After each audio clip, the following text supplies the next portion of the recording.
दुनिया का हर इंसान कामयाब होना चाहता है और हम ये मानकर चलते हैं कि आप भी कामयाब होना चाहते हैं। यू कैन विन बुक आपको उस कामयाबी की ओर ले जाने की एक सीढ़ी है जो आपको स्टेप बाय स्टेप कामयाबी के शिखर तक ले जा सकती है। इसलिए हम इस बुक की समरी आपके लिए लेकर आए हैं।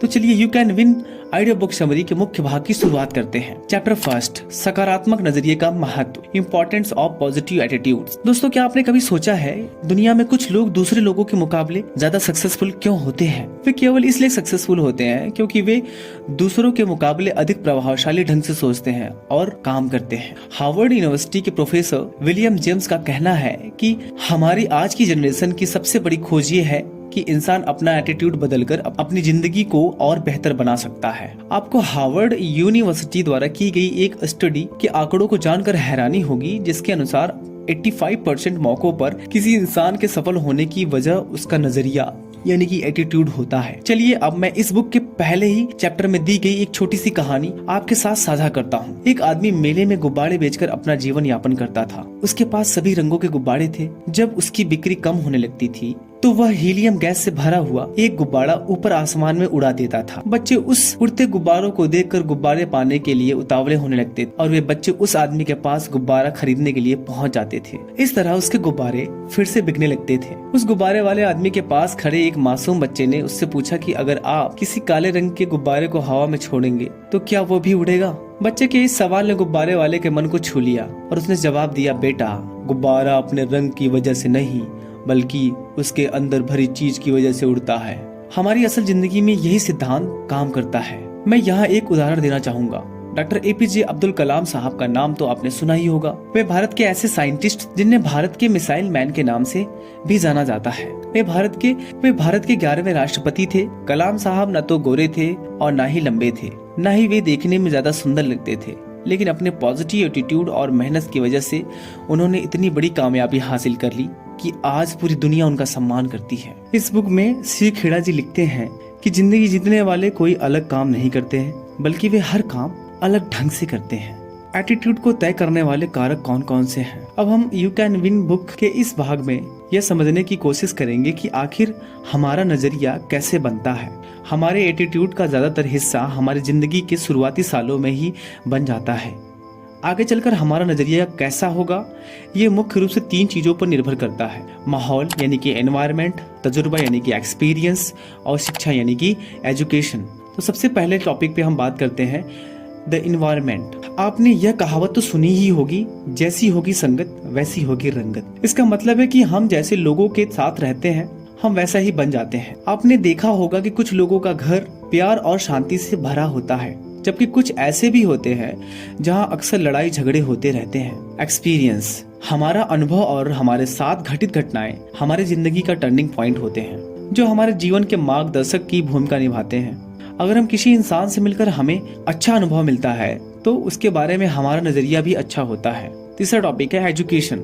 शिक्षा का हमारे व्यक्तित्व पर काफी गहरा प्रभाव पड़ता है, इसलिए शिक्षा ऐसी होनी चाहिए जो हमें केवल रोजी रोटी कमाना नहीं बल्कि जीवन जीने का तरीका भी सिखाए। हम जैसा सीखते हैं और सोचते हैं हमारा एटीट्यूड भी वैसा बन जाता है। चैप्टर सेकंड, सकारात्मक नजरिया कैसे विकसित करें। हमारे सामने मौजूद किसी भी तथ्य से ज्यादा इम्पोर्टेंट उस तथ्य के बारे में हमारा नजरिया होता है, क्योंकि आगे चलकर हमारी सफलता या असफलता उसी पर टिकी होती है। आप पॉजिटिव एटीट्यूड कैसे बना और बरकरार रख सकते हैं, इसके लिए आपको पॉजिटिव एटीट्यूड बनाने वाले सिद्धांतों के बारे में जानना होगा तथा अपने अंदर सकारात्मक नजरिया कायम रखने की इच्छा पैदा करनी होगी। साथ ही इससे जुड़े सभी सिद्धांतों को अमल में लाने के लिए डिसिप्लिन तथा डेडिकेट होना पड़ेगा। अगर आप भी पॉजिटिव एटीट्यूड बनाने वाले सिद्धांतों के बारे में जानना चाहते हैं तो आप भी बिल्कुल निश्चिंत रहिए, क्योंकि अब हम आपको यू कैन विन बुक के इस भाग में ऑथर द्वारा बताए गए 8 स्टेप के बारे में बताने वाले हैं, जो आपको पॉजिटिव एटीट्यूड बनाने और उसे कायम रखने में मददगार साबित होंगे। नजरिया बदलने के 8 कदम, 8 step to attitude change. Step first, अपनी सोच बदलो और सिर्फ अच्छाई खोजो। Change your thinking and find only the goodness. हमें जिंदगी के सकारात्मक पहलुओं पर ध्यान देना चाहिए। सकारात्मक पहलुओं पर ध्यान देने का यह मतलब बिल्कुल भी नहीं है कि कमियों को नजरअंदाज किया जाए। ज्यादातर लोगों को वही मिलता है जिसकी उन्हें तलाश होती है, इसलिए हमें अच्छी चीजों की तलाश करनी चाहिए, क्योंकि कमियां ढूंढने वाले तो स्वर्ग में भी कमियां निकाल देते हैं। स्टेप सेकेंड, हर काम तुरंत करने की आदत डालो। Make a habit of doing everything immediately. किसी काम को करने से भी ज्यादा थकान उस काम को न करने के लिए की जाने वाली टाल मटोल की वजह से होती है।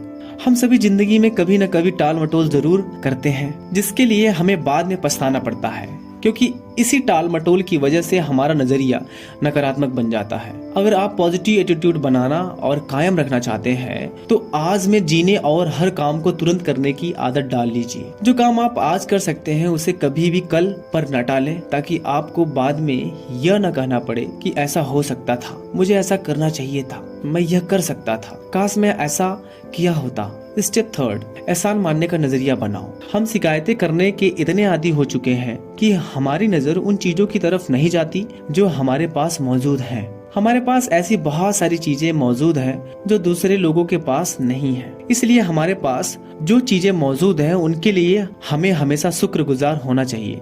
हमें अपनी दिक्कतों के बारे में नहीं बल्कि अपनी नियामतों यानी कि ब्लेसिंग के बारे में ही सोचना चाहिए। स्टेप 4, लगातार ज्ञान हासिल करने का कार्यक्रम बनाओ। Get into a continuous education programming. शिक्षा से हमें ज्ञान प्राप्त होता है और ज्ञान से हमें अच्छे अवसर प्राप्त होते हैं। इसलिए अच्छी शिक्षा प्राप्त करना बहुत जरूरी है। शिक्षा का मतलब स्कूल या कॉलेज से केवल ग्रेड या डिग्री हासिल करना नहीं होता, बल्कि शिक्षा का विस्तार अनंत तक है। बौद्धिक शिक्षा यानी कि इंटेलेक्चुअल एजुकेशन हमारे माइंड पर असर डालती है, जबकि नैतिक शिक्षा हमारे मन को प्रभावित करती है। ऐसी शिक्षा आपके लिए खतरनाक है जो आपके मन को प्रभावित ना कर सके। हम मन को प्रभावित करने वाली शिक्षा सक्सेसफुल लोगों की किताबें पढ़कर और उनके सेमिनारों को अटेंड करके प्राप्त कर सकते हैं। आजकल तो इंटरनेट की मदद से बहुत कुछ फ्री में सीखने को मिल जाता है।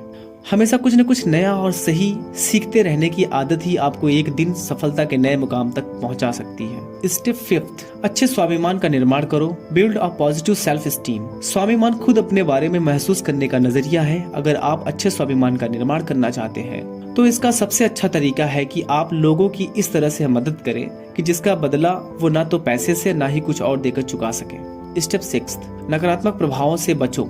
Stay away from negative influence. ज्यादातर लोग मन में कुछ करने की इच्छा लिए ही कब्र में चले जाते हैं। ऐसा अक्सर नकारात्मक प्रभाव की वजह से होता है। अगर आप कामयाब लोगों की संगत में रहेंगे तो एक दिन आप भी कामयाब हो जाओगे, और अगर आप किसी चिंतक की संगत में रहेंगे तो आप भी चिंतक बन जाओगे। आपको हर उस चीज से दूर रहना चाहिए जो आपके ऊपर नकारात्मक प्रभाव छोड़े। स्टेप 7, जरूरी कामों को करने की आदत डालो। Learn to like the things that need to be done. आपकी पसंद या नापसंद कोई मायने नहीं रखती, क्योंकि कुछ काम ऐसे होते हैं जो हमें करने ही पड़ते हैं। जिस तरह एक माँ अपने बच्चों की देखभाल हर हाल में करती है, चाहे उसे ऐसा करने में कितना भी तकलीफ क्यों ना हो। इसलिए जो काम जरूरी है उसे शुरू करें, फिर जो मुमकिन है उसे करें। ऐसा करने से आपके लिए नामुमकिन काम भी मुमकिन हो जाएगा। Step 8, start your day with something positive. आपको अपने दिन की शुरुआत पॉजिटिव चीजों से करनी चाहिए। इसके लिए आप कोई भी अच्छी किताब पढ़ सकते हैं। बहुत ही अच्छे ढंग से इन 8 तरीकों के बारे में समझाया है। अगर आप यू कैन विन में दिए गए इन 8 तरीकों का पूरी ईमानदारी से पालन करेंगे तो आपको विजेता बनने से दुनिया की कोई ताकत नहीं रोक सकती। आशावादी कैसे बने? ऑथर इस बुक में कहते हैं कि पॉजिटिव एटीट्यूड विकसित करने के लिए आप आशावादी बनिए। क्या आप जानते हैं कि कोई इंसान किस तरह आशावादी बन सकता है? अगर नहीं तो कोई दिक्कत नहीं है। अब हम आपको बताते हैं कि आशावादी कैसे बने। आशावादी बनने के लिए आपको नीचे दी गई बातों का पालन करना होगा। पॉइंट फर्स्ट, अपने आप को बेहतर बनाने के लिए इतना टाइम दीजिए कि दूसरों की आलोचना करने के लिए आपके पास टाइम ही ना बचे। पॉइंट सेकेंड, आप इतने मजबूत बनिए कि आपके मन की शांति को कोई भंग ना कर सके। आप जिन लोगों से मिलते हैं उनसे उनकी सेहत और खुशी की समृद्धि के बारे में बातें करो। पॉइंट फोर्थ, आप अपने सभी दोस्तों को एहसास कराओ कि आप उनकी खुशियों और मजबूतियों की कदर करते हैं। पॉइंट 5, आप केवल अच्छे से अच्छी बातें सोचो। पॉइंट 6, आप केवल अच्छे से अच्छे रिजल्ट के लिए काम करो। पॉइंट 7, आप केवल अच्छे से अच्छे रिजल्ट की उम्मीद करो। पॉइंट 8, आप पुरानी गलतियों को भूल जाओ और उन्हीं पुरानी गलतियों से सीख लेकर आने वाले दिनों में ज्यादा बड़ी कामयाबी हासिल करने के लिए आगे बढ़ो। The new chapter. जीत हासिल करने के तरीके। सफलता प्राप्त करने के तरीके जानने से पहले यह जानना बहुत जरूरी है कि आखिर सफलता क्या है। अगर एक ही लाइन में कहें तो किसी मूल्यवान लक्ष्य को लगातार प्राप्ति का नाम ही सफलता है। सफलता एक निजी एहसास, पर्सनल फीलिंग है जिसे इंसान खुद महसूस करता है। दुनिया के हर इंसान के लिए सफलता के अलग अलग मायने होते हैं। जैसे स्टूडेंट के लिए किसी एग्जाम में पास होना सफलता है, किसी खिलाड़ी के लिए खेल में जीत हासिल करना सफलता है, माता पिता के लिए अपने बच्चों को कामयाब होते हुए देखना सफलता है, किसान के लिए अपनी फसल को हरा भरा होते हुए देखना सफलता है। किसी के लिए सफलता का मतलब पैसा कमाना होता है, तो किसी के लिए इज्जत कमाना होता है, तो किसी के लिए सेहत और किसी के लिए पारिवारिक खुशी। सफलता और प्रसन्नता का चुली दामन का साथ होता है। आप जो चाहते हैं अगर आप उसे हासिल कर लेते हैं तो यह आपकी सफलता है, और आप जो अपनी जिंदगी में पाते हैं अगर आप उसे चाहते भी हैं तो यह आपकी प्रसन्नता है। बड़ी सफलताएं प्राप्त करने वाले लोग अपना समय व्यर्थ और विनाशकारी विचारों में उलझ कर नष्ट नहीं करते। वे रचनात्मक ढंग से सोचते हैं और उन्हें मालूम होता है कि उनके सोचने का तरीका ही उनको कामयाबी दिलाएगा। दोस्तों, आपको अपना ध्यान सिर्फ उन चीजों पर लगाना चाहिए जिन्हें आप चाहते हैं। सक्सेस इत्तेफाक से नहीं मिलती बल्कि इसको चुना जाता है। सक्सेस आपके एटीट्यूड का परिणाम है और आप अपना एटीट्यूड बनाते हैं। पॉजिटिव एटीट्यूड कैसे बनाया जाता है ये आप इस ऑडियो बुक में पहले ही पढ़ चुके हैं। ऐसा क्यों होता है कि कोई इंसान सफलता के मार्ग में आने वाली बाधाओं को पार करता हुआ अपने लक्ष्य को प्राप्त कर लेता है, जबकि दूसरे लोग जिंदगी भर संघर्ष ही करते रह जाते हैं और उनके हाथ कुछ भी नहीं लगता। अगर आप इस सवाल का जवाब पाने में कामयाब हो गए तो आपकी जिंदगी में इंकलाब आ जाएगा। इसका जवाब आपको इसी बुक समरी को सुनकर मिल जाएगा। सक्सेसफुल लोगों में चाहे वो किसी भी फील्ड से क्यों ना हो, कुछ खासियत कॉमन होती हैं। अगर आपने सफल लोगों की खासियतों को पहचान कर उन्हें अपने जीवन में उतार लिया है तो आपको सफल होने से कोई नहीं रोक सकता। सफलता का कोई रहस्य नहीं है, यह केवल कुछ बुनियादी उसूलों का लगातार अमल में लाने का नतीजा होता है। सफलता के बुनियादी उसूलों के बारे में सफल लोगों के जीवन का इतिहास जानकर पता लगाया जा सकता है। इसके लिए आप सफल लोगों की किताबें या बायोग्राफी पढ़ सकते हैं या सुन सकते हैं। आजकल तो जानने के लिए इंटरनेट पे बहुत कुछ मिल जाता है, बस आपके अंदर जानने की इच्छा होनी चाहिए। सफलता की राह में कुछ वास्तविक और काल्पनिक बाधाएं अक्सर आती हैं जो हमें सफल होने से रोकती हैं, जैसे कि असफल होने का डर, आत्मसम्मान की कमी, अहंकार, कोई निश्चित लक्ष्य ना होना, टाल मटोल की आदत, कोई कार्य योजना ना होना, एकाग्रता की कमी, भ्रमित हो जाना, ट्रेनिंग की कमी, दृढ़ता की कमी, पैसे के लालच में दूर की ना सोचना इत्यादि। इतिहास गवाह है कि बड़े बड़े विजेताओं को भी जीत से पहले हताश कर देने वाली बाधाओं का सामना करना पड़ता है। उन्हें जीत इसलिए मिली क्योंकि वे अपनी असफलताओं से कभी मायूस नहीं हुए। जैसे थॉमस एडिसन बिजली का बल्ब बनाने से पहले लगभग 10,000 बार असफल हुए, लेकिन उन्होंने कभी हार नहीं मानी और लगातार कोशिश करते रहे, क्योंकि कोशिश किए बिना जीत हासिल नहीं की जा सकती। अगर आप सचमुच सफल होना चाहते हैं तो आपको उन कामों को करने की आदत डालनी चाहिए जिन्हें असफल लोग नहीं करना चाहते। तो चलिए अब बात करते हैं सफलता प्राप्त करने के 10 तरीके। नंबर फर्स्ट, डिजायर यानी कि इच्छा। सफल होने का प्रेरणा किसी मकसद, गोल को हासिल करने की बर्निंग डिजायर से पैदा होती है। थिंक एंड ग्रो रिच के बुक के लेखक नेपोलियन हिल लिखते हैं कि आप जिन चीज़ों के बारे में सोच सकते हैं या जिन चीज़ों पर यकीन कर सकते हैं आप उन्हें हासिल भी कर सकते हैं। बर्निंग डिजायर ही हर उपलब्धि का स्टार्टिंग पॉइंट होता है। नंबर सेकेंड, वचनबद्धता यानी कि कमिटमेंट। हम सभी जिंदगी के खेल में जीतना चाहते हैं, लेकिन जीत की तैयारी की कीमत चुकाने के लिए बहुत कम लोग ही तैयार होते हैं। लेकिन विजेता जीतने के लिए वचनबद्ध होते हैं। किसी व्यक्ति की जीवन की क्वालिटी उसके बेहतर काम करने की कमिटमेंट पर निर्भर करती है, फिर चाहे उसका कार्य क्षेत्र कुछ भी क्यों ना हो। नंबर थर्ड, जिम्मेदारी यानी कि रिस्पॉन्सिबिलिटी। अगर आप सफल होना चाहते हैं तो आपको जिम्मेदारी उठानी पड़ेगी। जिम्मेदार लोग अपनी गलतियों को स्वीकार करते हैं और उनसे सीखते हैं। जिम्मेदारी जब हमारी दिली इच्छा भी बन जाती है तो उससे संतोष और खुशी मिलती है। नंबर 4, कड़ी मेहनत यानी कि हार्ड वर्क। दुनिया का हर इंसान जीतना तो चाहता है, लेकिन जीतने के लिए कड़ी मेहनत कुछ ही लोग करते हैं। हार्ड वर्क का कोई दूसरा विकल्प नहीं होता। हेनरी फोर्ड ने कहा था कि आप जितनी कड़ी मेहनत करेंगे भाग्य आप पर उतना ही मेहरबान होगा। नंबर 5, चरित्र यानी कि कैरेक्टर। किसी इंसान का चरित्र उसके नैतिक मूल्यों, विश्वासों और व्यक्तित्व से मिलकर बना होता है। इसकी झलक हमारे व्यवहार और कार्यों में दिखाई देती है। एक रूसी कहावत है, हथौड़ा कांच को तोड़ देता है पर लोहे का कुछ भी नहीं बिगाड़ता। अब ये आपको देखना है कि आप कांच का बनना चाहते हैं या इस्पात का, क्योंकि हथौड़ा तो वही है ना। जिस तरह इस्पात का गुण उसमें मौजूद कार्बन से तय होता है, वैसे ही मनुष्य के गुण उसमें उपस्थित चरित्र से तय होते हैं। नंबर 6, सकारात्मक सोच यानी कि पॉजिटिव बिलीविंग। सकारात्मक जीवन जीना आसान नहीं है, पर नकारात्मक जीवन जीना कौन सा आसान है। हमें प्रत्येक दिन सकारात्मक नजरिया अपनाने और उससे प्रेरित होने का चुनाव करना चाहिए। हमारे सोचने का तरीका हमारे काम करने की क्षमता पर गहरा प्रभाव डालता है, इसलिए हमें सकारात्मक तरीके से सोचना चाहिए। नंबर 7, आप जितना वेतन पाते हैं उससे अधिक काम करें। Give more than you get. आपको ऐसे बहुत कम लोग ही मिलेंगे जो जितना वेतन पाते हैं उससे ज्यादा काम करने की इच्छा रखते हो। कुछ लोग तो सिर्फ नौकरी को बचाने के लिए ही काम करते हैं। अगर आप जिंदगी में आगे बढ़ना चाहते हैं तो थोड़ा अधिक दौड़ो। अगर आप ऐसा करेंगे तो आपके लिए कोई कंपटीशन नहीं रह जाएगा और आप अपने आप को सबसे आगे देख पाएंगे।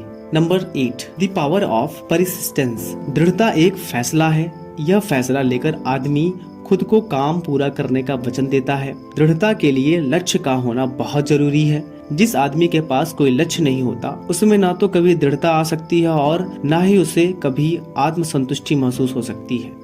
नंबर 9, अपने काम में गर्व महसूस करें यानी कि प्राइड ऑफ परफॉर्मेंस। ज्यादातर लोगों ने आजकल अपने काम से गर्व की भावना को अलग कर दिया है, क्योंकि इसके लिए कोशिश और कड़ी मेहनत की जरूरत होती है। खराब ढंग से कई काम करने से अच्छा है कि अच्छे ढंग से कुछ ही काम किए जाए। किसी काम को अच्छी तरीके से करने का एहसास खुद एक इनाम है। अपने काम को लेकर गर्व अनुभव करने का मतलब अहंकारी होना नहीं, यह तो विनम्रता भरे आनंद का इजहार है। नंबर 10, शिष्य बनने की इच्छा रखिए, कोई सलाहकार ढूंढिए। Be willing to be a student get a mentor. भारतीय परंपरा के अनुसार गुरु का दर्जा ईश्वर से भी बड़ा माना गया है, क्योंकि गुरु के मार्गदर्शन के बिना ईश्वर को भी प्राप्त नहीं किया जा सकता। सलाहकार या गुरु वह इंसान होता है जिसके बीते कल का तजुर्बा हमारे आने वाले कल को संवार देता है। सलाहकार या गुरु आपको बड़ी सावधानी से चुनना चाहिए, क्योंकि एक अच्छा सलाहकार आपको सही रास्ता और दिशा दिखाएगा, जबकि बुरा सलाहकार आपको हमेशा भटकाने का काम करेगा। तो फाइनली सफलता क्या है, आइए इस पे हम बात करते हैं। किसी मूल्यवान लक्ष्य की लगातार प्राप्ति का नाम ही सफलता है। सफलता का मतलब है आप जो चाहते थे अगर आप उसे हासिल कर लेते हैं तो वह सफलता है। सफलता एक निजी एहसास है, पर्सनल फीलिंग है जिसे इंसान खुद महसूस करता है।